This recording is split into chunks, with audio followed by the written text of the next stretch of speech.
Nananawagan ng mas malalim na investigasyon ang kaanak ng drug suspect na nasawi matapos umanong manlaban sa buy-bust operation sa San Juan, Batangas. Nakatutok si Denise Abante.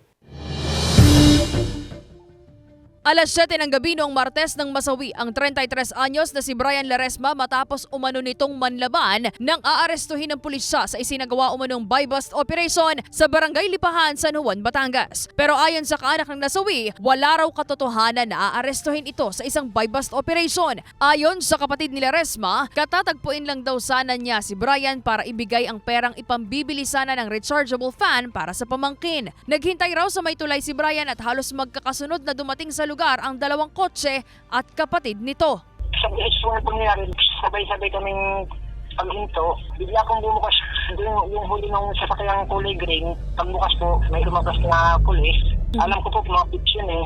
Tapos binaril po agad yung kapatid ko. Sinasabing nanlaban at saka yung aabutan. Wala po kasi panapanabay po kami dumating doon. Hiling naman ngayon ng pamilya ni Laresma ang hustisya para sa kaanak, gayon din ang mas malalim na investigasyon hinggil sa pangyayari. Sinusubukan pa ng GMA Regional TV Balitang Southern Tagalog na mahingan ng pahayag ang San Juan Police hinggil dito. Samantala, tiniyak naman ng Provincial Internal Affairs Service ng Batangas PPO ang patas na investigasyon sa insidente. Sasampahan daw ng kaukulang reklamo ang miyembro ng San Juan Police na nakabaril kay Laresma kapag napatunayan na may nilabag ito.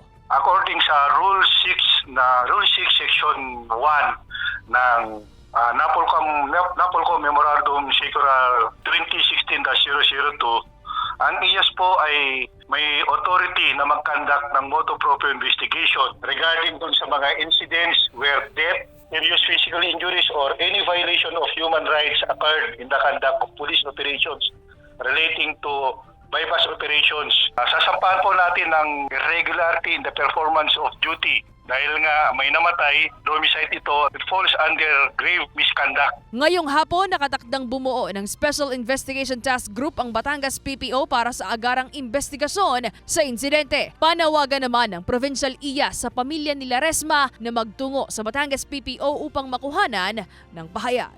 Denise Abante, Balitang Southern Tagalog.